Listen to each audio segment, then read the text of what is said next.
ஓம் சாய்ராம். என் அன்பு செல்லமே, என்னுடைய தங்கமே, நாம் செய்யும் செயலில் சிலர் நம்முடைய செயலை பற்றி பலவிதமான விமர்சனங்களை நம்மிடம் வைப்பார்களோ இல்லையோ, வெளியில் போய் இவன் செய்வது எல்லாம் சரியல்ல, இவன் தேவையில்லாத விஷயங்களை செய்கிறான், இவன் எல்லாரையும் ஏமாற்றுகிறான், இவன் தேவையில்லாமல் முன்னேறுவதற்காக பல பொய்களை சொல்கிறான். இப்படியெல்லாம் சொல்லி மற்றவர்கள் மத்தியில் உனக்கு கெட்ட பெயரை ஏற்படுத்தி தருவார்கள். அதெல்லாம் நினைத்து நீ வருத்தப்படாதே. பலர் பலவிதமான விமர்சனங்களை உன் மீது வைத்தாலும் நீ அதையெல்லாம் நினைத்து ஒரு பொழுதும் கவலைப்படக்கூடாது. ஏனென்றால் உன் மீது வெறுப்பும் உன் மீது பொறாமையும், நீ என்னவோ அவர்களை விட அதிகமாக வளர்ந்து விடுவாயோ என்ற பயத்தில்தான் உன்னை பற்றி மற்றவரிடம் சொல்வார்களே தவிர மற்றபடி உன் மீது எந்த ஒரு தவறும் இருக்காது. தெய்வம் தருவதை யாராலும் தடுத்து நிறுத்தவும் முடியாது, அதை பறித்து கொள்ளவும் முடியாது. அதுபோலத்தான் உன்னுடைய வேலையை கெடுக்கலாம் என்று பலவிதமான விமர்சனங்களை வைக்கிறார்கள். உன்னை கெட்ட பெயர் எடுக்க வைக்கலாம் என்று பலரிடம் உன்னை பற்றி தேவையில்லாமல் பேசுகிறார்கள். இப்படிப்பட்ட விஷயத்தை எல்லாம் காதில் வாங்கி கொண்டே இருந்தாய் என்றால் உன்னால் அடுத்தடுத்த கட்டத்திற்கு உன்னால் நகர்ந்து செல்லவே முடியாது.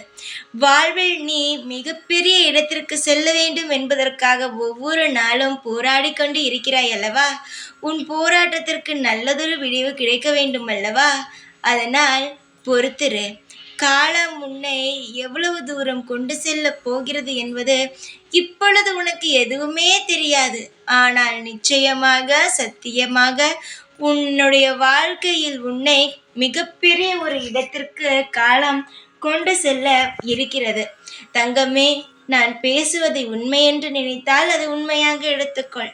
இல்லை, வேண்டாம் என்று நினைத்தால் இதை இப்பொழுது நான் சொல்வதையும் மறந்துவிடு. பல துரோகிகள், பல ஏமாற்றும் நபர்களை எல்லாம் கடந்துதான் இந்நிலைமைக்கு நீ வந்துள்ளாய். இப்பொழுதுதான் கொஞ்சம் கொஞ்சமாக பல விஷயங்களை பார்த்து வளர்ந்து கொண்டு இருக்கிறாய். சீக்கிரத்தில் வளர்ந்து விடுவாய். சீக்கிரத்தில் உனக்கான அனைத்து தேவைகளும் கிடைத்துவிடும். அதனால் எதையும் நினைத்து கவலைப்படாதே.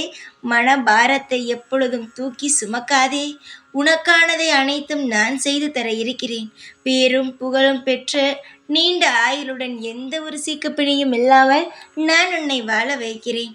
அடுத்தவர்கள் பேசும் பேச்சை ஒரு நாளும் காதில் வாங்காமல் நிம்மதியாக அமைதிகரமாக இரு.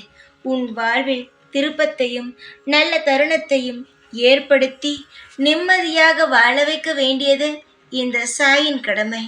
சாயான நான் உனக்கு எல்லா நாளும் உறுதுணையாகவும் பாதுகாப்பாகவும் இருப்பேன். தைரியமாக இரு. எப்பொழுது உன் கூடவே இருப்பேன் நான். ஓம் சாய்ராம்.